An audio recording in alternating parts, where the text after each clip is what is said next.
Ni ciudadanos ni pueblo. El presidente Javier Milei le habla a los argentinos pagadores de impuestos. La semana pasada tomó una decisión crucial: desmantelar la Agencia Federal de Ingresos Públicos, la AFIP, para fundar otra estructura. Busca simplificar, dice el presidente, busca transparentar y mejorar, darle más profesionalismo a esa institución. ¿Qué significa eso en términos de la organización impositiva de un país? ¿Qué significa en términos comparativos con otros países de la región? Vamos a tratar de entender estas cuestiones de la mano de un experto en cuestiones impositivas. Me refiero a César Litvin. Muchísimas gracias, César, por estar hoy en la repregunta. Hola, un gusto estar acá con placer y tratando de esclarecer a la audiencia en estos temas que son tan sensibles. Bien, César Litvin es contador por la Universidad de Buenos Aires, es CEO del estudio Lisicki, Litvin y Asociados, un estudio de consultoría, auditoría especializado en estas cuestiones impositivas y otras. Es profesor titular de la Cátedra de Teoría y Técnica Impositiva de la Universidad de Buenos Aires y es presidente de la Comisión de Impuestos del Consejo de Ciencias Económicas de la Ciudad de Buenos Aires. Bueno, una voz de consulta para estos asuntos. César, el presidente Milei insiste con este marco conceptual. El Estado ejerce una violencia sobre los ciudadanos cuando les cobra impuestos. Los pagadores de impuestos responden de manera a una coerción que está imponiendo el Estado. En esa concepción, primero me interesa entender desde tu perspectiva de especialista del mundo tributario, ¿cómo ves esa cosmovisión? Bueno, yo estoy de acuerdo relativamente con lo que dice el presidente. En las últimas décadas ha ido creciendo el gasto público en forma exponencial, y de la misma manera también ha crecido la presión tributaria, y cuando crece la presión tributaria también crece la informalidad, y esto genera un montón de distorsiones, entre ellas competencia desleal. Algunos privilegiados pueden competir sin pagar impuestos, y dentro de la concepción liberal y dentro de la concepción de Alberdi mismo, que establecía que los impuestos tenían que ser razonables y no tenían que de alguna manera incidir demasiado en la renta. Yo creo que hay que refundar mucho el sistema tributario en la Argentina, no da para más. Y dentro de lo que habría que hacer en el sistema tributario argentino son dos pilares básicos. Lo primero es simplificar el sistema tributario entre nación, provincia y municipios. Hay más de 150 tributos vigentes, de los cuales solo 10 de ellos recaudan el 92%.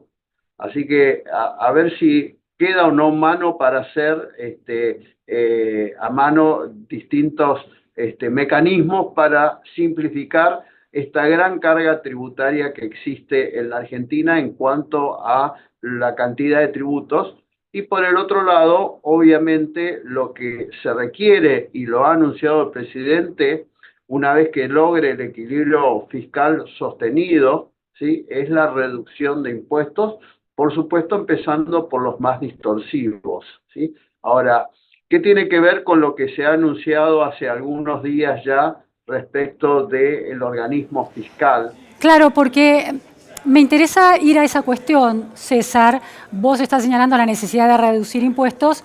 Ahora, en algunos discursos de la semana anterior, el ministro de Desregulación, Federico Sturzenegger, planteó: no nos pidan que bajemos impuestos o que eliminemos impuestos, pídanos que bajemos el gasto público. La medida anunciada por el Poder Ejecutivo en relación a desmantelar la AFIP y crear una nueva agencia, la agencia ARCA, la agencia de recaudación y control aduanero también, de recaudación impositiva y control aduanero, apuntaría a esa simplificación y desburocratización y una reducción, según plantea el gobierno, un ahorro de 6.400 millones de pesos con el despido de 3.155 agentes, el 45% de las autoridades y el 31% de los niveles inferiores. Ahora, por eso digo, el gobierno no está eliminando impuestos, no está bajando impuestos, al contrario, buscó subir el impuesto a las ganancias y reponerlo, sino que está cerrando una estructura para reconstruirla de otra manera. ¿Cuál es tu balance de esa no eliminación de impuestos y reestructuración de lo que se conoció hasta la semana pasada como AFIP?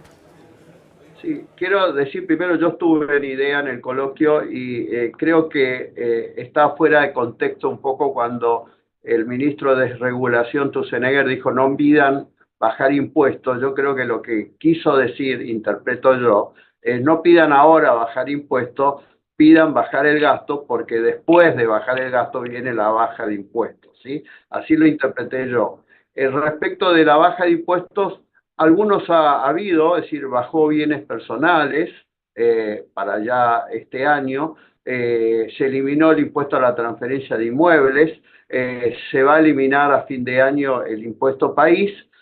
Por supuesto que esto no alcanza, esto es incipiente, se requiere muchísimo más y hay tareas por hacer. Y lo que tiene que ver con el ARCA creado, ¿sí? La Agencia de Recaudación y Control Aduanero, vamos a decir ex-AFIP, ¿sí? Lo que se quiere hacer es, bueno, pasar la topadora por donde corresponde, o sea, hay que entender que en los últimos años han entrado por la ventana muchísima gente sin la idoneidad requerida, sin ningún tipo de examen de ingresos, algunos sin el secundario terminado, o sea, ha sido la FIP en el gobierno anterior un refugio de militantes rentados, que yo creo que contra eso hay que atacar, pero con un bisturí de microcirugía, o sea, no se puede decir eliminamos 3.000 personas sin evaluar previamente cuáles son de esas personas las que tienen idoneidad y las que no tienen idoneidad, las que entraron por la ventana y las que entraron correctamente porque su idoneidad lo valida. Yo creo que también es importante reducir esa sobreestructura, ¿sí?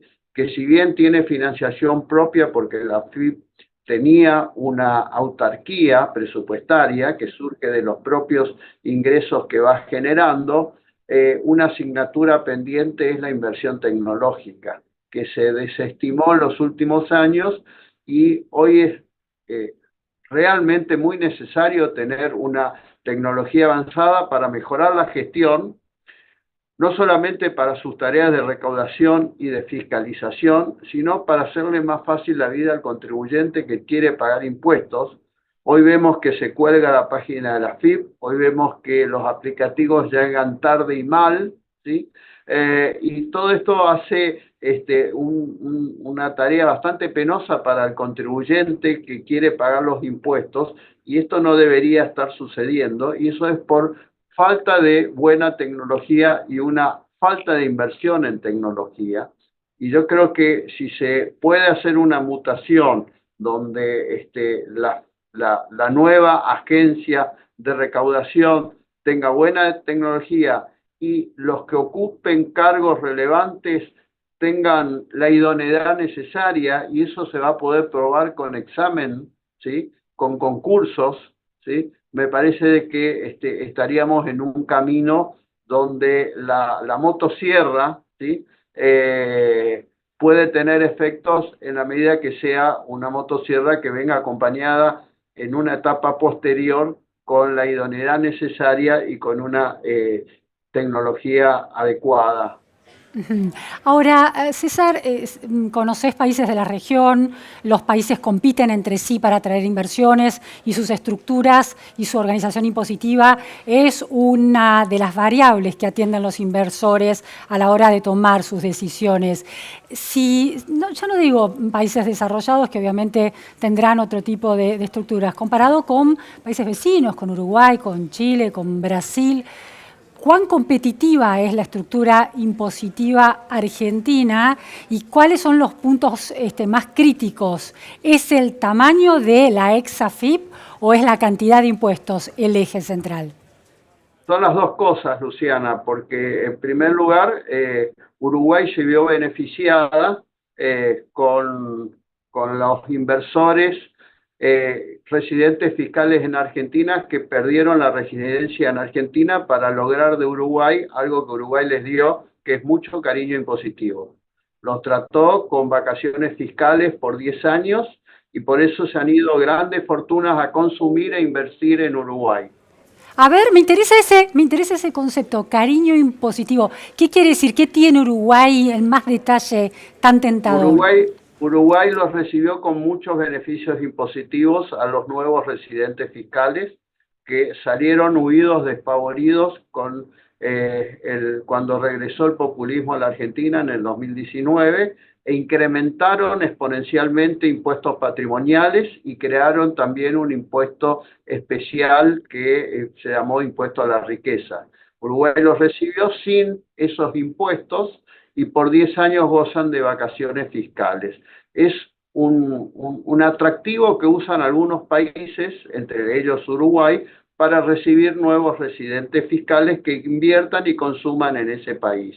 Y eso genera mayor actividad económica también. César, una pregunta. En el equilibrio general de esa economía, por ejemplo, la uruguaya que da este cariño fiscal, le ofrece este cariño fiscal a los inversores, ¿el resultado final es favorable al país? Es decir, el perdonar impuestos durante 10 años, estas vacaciones impositivas para los inversores que van a residir allí durante 10 años, ¿termina de todas maneras, esa falta de ingresos, termina redundando en un beneficio económico para toda la economía uruguaya? Sí, porque en rigor de verdad la falta de ingresos era ingresos que ya no tenía Uruguay, porque lo que deja de gravar Uruguay son todos los bienes que están fuera de Uruguay, ¿sí? Y que en el caso de los argentinos que tienen inversiones en Argentina y fuera de Argentina, ¿sí? La diferencia era abismal, ¿sí? Respecto de lo que es, si quedaba en Argentina seguía pagando impuestos y Uruguay ese ingreso ya no tenía, con lo cual no le mueve el amperímetro, pero sí le mueve la economía cuando esta gente se fue a comprar departamentos en Uruguay, fue a invertir en campos en Uruguay o en actividades comerciales en Uruguay y fue a consumir en Uruguay, donde se vio beneficiada con un ingreso que ya no disponía, ¿sí? Y a contrario censu, la pérdida de recaudación que ha generado la gente que ha sido expulsada de alguna manera con impuestos muy excesivos en la Argentina, ¿sí? Estamos hablando de gente que tenía mucha fortuna y que dejó de percibir la Argentina ingresos por esos contribuyentes, ingresos de lo que consumía el contribuyente y lo que invertía el contribuyente, le generó mucho más pérdida que el incremento de recaudación de los impuestos patrimoniales, que fue la causa por el cual se fueron empresarios muy poderosos y incluso muy importantes, ¿no? Claro, sí, de nombres muy conocidos. Claro, es decir, lo que estás planteando es que lo que recauda ese impuesto, que penaliza de alguna manera esas fortunas, no logró compensar lo que se dejó de ganar por tener a esos empresarios, a esas fortunas en la Argentina, residiendo en la Argentina. Exactamente, pasó lo mismo en la Francia cuando en Francia asumió Hollande, creó un impuesto, un superimpuesto, ¿sí? Y muchas fortunas francesas se fueron a vivir a otros países y después hubo un estudio económico que también determinó que Francia terminó perdiendo, ¿sí? Recaudación, ¿sí? Más allá del aumento del impuesto, que fue también un impuesto exponencial. Entonces está comprobado que impuestos excesivos, ¿sí? A lo largo del tiempo van perdiendo recaudación en lugar de generar más recaudación. ¿Cuántos impuestos tiene Uruguay y cuán grande es la estructura de su agencia recaudatoria? Uruguay es un país muy chico y tiene muy pocos impuestos, ¿sí? Creo que debería tener no más de 10, 12 impuestos, ¿sí? No tengo precisión el número, pero son escasos los impuestos que tiene Uruguay. Igual que en Paraguay, Paraguay tiene 310, 10% de impuesto a las ganancias 10% de IVA, en la Argentina impuesto a la ganancia es el 35%, ¿sí? El IVA en la Argentina es el 21%, y 10% de cargas sociales. En la Argentina el costo laboral está cerca del 34%. Entonces, son países donde la Argentina pierde competitividad. Y un aspecto muy importante en la competitividad: ninguno de nuestros países vecinos tiene impuesto a las exportaciones, ¿sí? En la Argentina existe un impuesto a la exportación que solo 12 países en el mundo lo tienen, entre los cuales está la Argentina, y el resto son países del tercer mundo, y la Argentina, ¿sí? ¿Qué pasa? El que exporta soja de Uruguay, ¿sí?, no tiene ese impuesto. El que exporta soja o cualquier otro producto de Brasil o de Chile o de Paraguay no tiene ese impuesto. Eso le hace perder competitividad a la Argentina teniendo un impuesto a la exportación. Y gran contrasentido, tenemos reservas anoréxicas y cobramos impuesto al que genera reservas. Entonces, este es uno de los primeros impuestos a nivel nacional que hay que eliminar, ¿sí?, logrado el equilibrio fiscal. César, ¿tenés presente en estas comparación que estás haciendo entre países, cómo es la situación de Chile y de Perú, por ejemplo, en términos de cantidad de impuestos? Chile también tiene una estructura tributaria de pocos impuestos, ¿sí? Ninguno tiene la cantidad de impuestos que tiene la Argentina, ¿sí? El término más comparable es Brasil. Tiene una estructura impositiva bastante compleja porque también tiene federalismo fiscal. ¿Qué significa federalismo fiscal? Cobran impuestos la nación, las provincias y los municipios, ¿sí? En Brasil hay un IVA estadual que lo hace muy complicado, pero ahora Brasil está en una etapa de reducción y simplificación de impuestos. Pero lo más comparable es Brasil, pero Brasil no tiene impuesto a las exportaciones, por ejemplo. Brasil no tiene un impuesto como ingresos brutos, que es un impuesto totalmente regresivo. Brasil no tiene un impuesto a los débitos y créditos bancarios. Sí tiene un IVA, ¿sí?, pero, por ejemplo, el que exporta de Brasil no tiene el impuesto a la exportación que tiene el que exporta desde la Argentina. Entonces, Brasil en el 90, esto es importante, Luciana, Brasil en la década del 90 derogó el impuesto a las exportaciones. A partir de ahí tuvo un boom productivo y de exportación que llevó a Brasil arriba en cuanto a actividad económica por derogar el impuesto a las exportaciones. Yo creo que, insisto con esto, es uno de los impuestos primeros para ser derogados. César, dos cuestiones que me interesan del análisis que estás haciendo. En términos, planteabas lo caro que es el trabajo en la Argentina, los altos impuestos que hay, que tienen que pagar los empleadores a la hora de contratar a una persona. Comparado con el Perú son más bajos, pero el Perú tiene un 70% de informalidad laboral. Entonces, ¿cómo hay siempre una discusión de cuántos impuestos hay que bajar para incentivar la transparencia y una economía en blanco? ¿Cómo es ese debate hoy en día, dado los distintos resultados que hay en términos de la empleabilidad formal, ¿no?, en el empleo formal? El debate es complejo porque a mayor carga tributaria, a mayor presión fiscal, mayor premio para el que está en la informalidad. Entonces, cuando subimos los impuestos y hay informalidad y aumenta más la informalidad, es el perro que se muerde la cola, ¿no? Pero Perú tiene menos impuestos al trabajo, al empleo, y sin embargo tiene una tasa de informalidad de ese nivel. Sí, ¿Cómo se explica eso? Tiene que ver con una cultura tributaria y un grado también yo diría, de educación superior, ¿sí?, donde está dentro de la cultura vivir en la informalidad y vivir de la informalidad. Cuando digo vivir de la informalidad es que para mucha gente el no pago de impuestos forma parte de su subsistencia, ¿sí? Y más en los bajos niveles. Ahora, César, ¿por qué el razonamiento para las grandes fortunas es cuanto menos impuestos se le carguen, impuestos que se consideran distorsivos en el debate, esas fortunas, como se da el caso de Uruguay, van a querer residir y generar riqueza en esos países? Ahora, ¿por qué ese razonamiento no aplica, por ejemplo, a los trabajadores bajos, medios y medios altos formales, a los que se les repuso en un gobierno liberal libertario el impuesto a las ganancias? Podrían argumentar que si el impuesto a las ganancias no aplica a la gran mayoría y solamente a los que ganan realmente, al decil que más gana, eso incentivaría el empleo en blanco. ¿Por qué ese razonamiento no se hace? No, primero hay un debate donde se polemiza si el salario es ganancia o no es ganancia, ¿sí?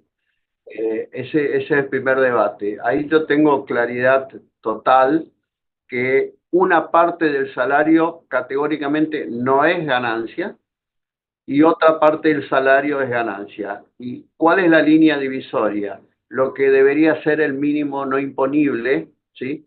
Que tiene que ver con el nivel de subsistencia. Todo lo que gana un trabajador y la primer parte de su salario lo destine a su subsistencia, ¿sí? Esa parte no es ganancia y eso tiene que estar contemplado en el mínimo no imponible, ¿sí? Y lo que excede el mínimo no imponible es la parte del salario que es ganancia. Quiere decir que la clave de todo esto es determinar, cuantificar adecuadamente el mínimo no imponible. ¿Qué ha pasado en los últimos años que generó tanta polémica? La inflación distorsiona cualquier tipo de medición. Entonces, lo que sucedía para un trabajador era que los precios de los consumos iban por el ascensor, los salarios por la escalera y el mínimo no imponible quedaba en planta baja, y entonces el asalariado quedaba 2 veces golpeado por la inflación. En primer lugar, por cada vez que quería ir al supermercado le alcanzaba menos su salario. Y en segundo lugar, tenía que pagar impuestos a las ganancias con mínimos no imponibles que quedaban desactualizados, ¿sí?